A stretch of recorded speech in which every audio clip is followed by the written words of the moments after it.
नमस्कार, मैं हूं वरुण कुमार और आप देख रहे हैं पर्सनल फाइनेंस का बुलेटिन मनी टाइम, जो अब यूट्यूब के अलावा मनी9 के ऐप पर भी उपलब्ध है।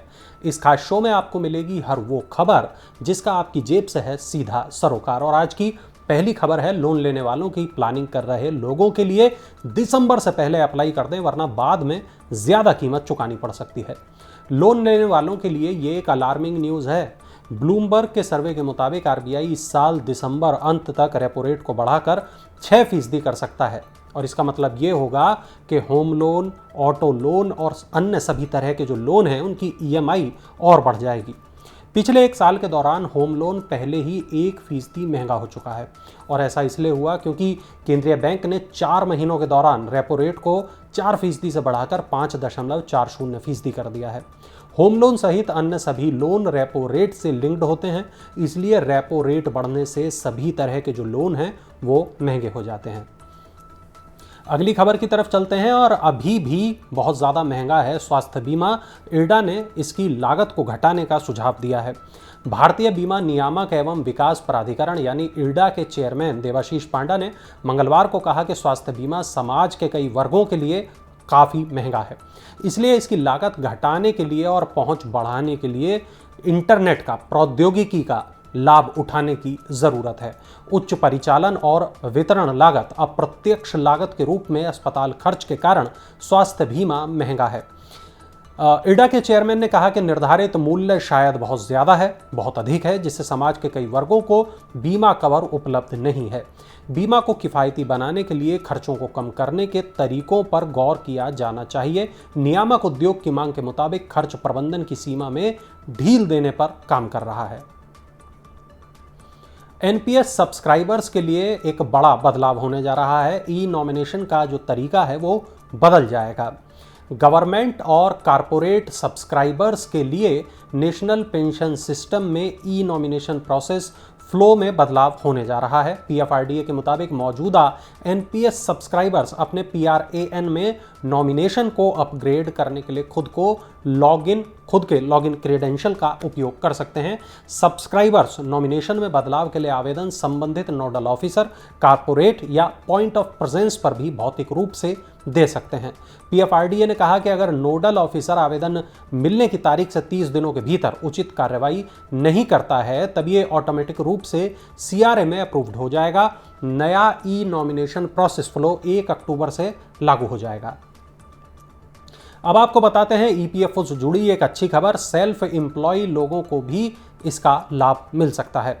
सेल्फ एम्प्लॉयड के साथ ही सभी तरह के कर्मचारी प्रोविडेंट फंड अकाउंट खुलवा सकेंगे और ईपीएफओ के तहत पेंशन स्कीम के लिए अप्लाई कर सकेंगे। ईपीएफओ की एक कमेटी ने एक प्रस्ताव दिया है जिसमें ईपीएफओ अकाउंट खोलने के लिए 20 न्यूनतम कर्मचारियों की संख्या और 15,000 रुपये अधिकतम मासिक वेतन की शर्त को खत्म करने की सिफारिश की है। और अगर ये प्रस्ताव स्वीकार होता है तब खुद का काम करने वाले लोग भी पीएफ के लिए अप्लाई कर सकेंगे और ईपीएफओ की अन्य सामाजिक सुरक्षा लाभों का फायदा उठा सकेंगे।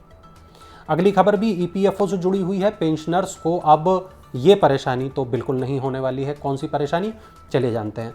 Retirement fund body employ provident fund organization ने घोषणा की है कि ईपीएफओ के पेंशनर अब साल में कभी भी अपना जीवन प्रमाण पत्र ऑनलाइन जमा कर सकते हैं। ईपीएफओ ने कहा कि ईपीएस 95 स्कीम के तहत आने वाले पेंशनर्स अब कभी भी जीवन प्रमाण पत्र जमा कर पाएंगे और ये जमा की गई तारीख से 1 साल के लिए वैध होगा। ईपीएफओ पेंशनर्स को उनके घर पर ही डिजिटल लाइफ सर्टिफिकेट सबमिट करने के लिए कई ऑप्शन उपलब्ध कराता है। किसी भी तरह के मोड से या एजेंसी पर जमा किया गया जीवन प्रमाण पत्र मान्य होगा। आईडीबीआई बैंक में हिस्सेदारी बेचने की प्रक्रिया फिर से शुरू हो जाएगी। अगले महीने मंगाई जाएंगी बोलियां।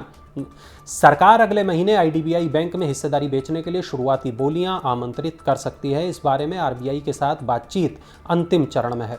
रुचि पत्र जारी होने के बाद निवेशकों की ओर से काफी पूछताछ आने की उम्मीद है। हालांकि हिस्सेदारी बिक्री की प्रक्रिया चालू वित्त वर्ष में पूरा होने की उम्मीद नहीं है।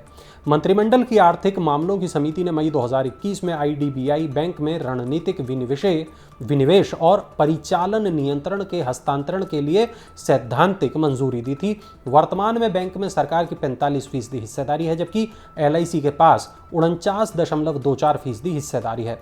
रणनीतिक बिक्री को लेकर अभी कई मुद्दों को हल किया जाना है।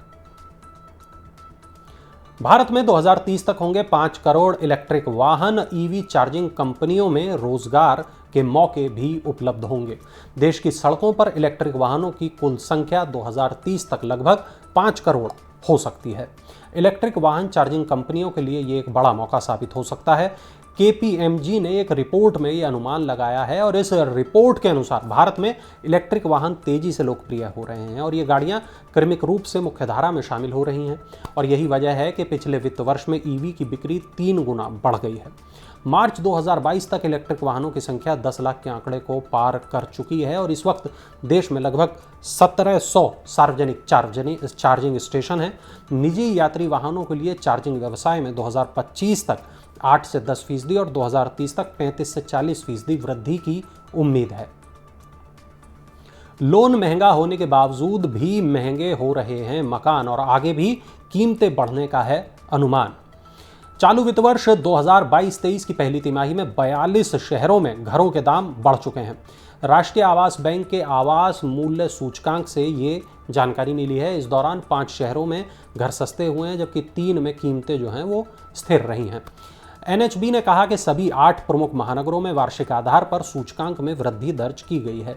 अहमदाबाद में 13.5, बेंगलुरु में 3.4, चेन्नई में 12.5, दिल्ली में 7.5, हैदराबाद में 11.5, कोलकाता में 6.1, मुंबई में 2.9 और पुणे में 3.6% की बढ़ोतरी हुई है।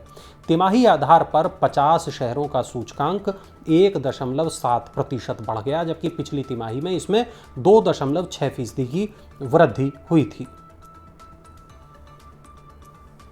चलिए अब नजर डालते हैं IPO अपडेट्स पर, देखते हैं क्या कुछ चल रहा है IPO की दुनिया में। बहुत दिनों के बाद IPO बाजार में एक बार फिर से हलचल है। प्राइवेट सेक्टर का तमिलनाडु मर्केंटाइल बैंक का IPO 5 सितंबर से को खुलेगा और 7 सितंबर को बंद होगा। 832 करोड़ रुपए के IPO के लिए बैंक ने 500 से 535 रुपए प्रति शेयर का प्राइस बैंड तय किया है।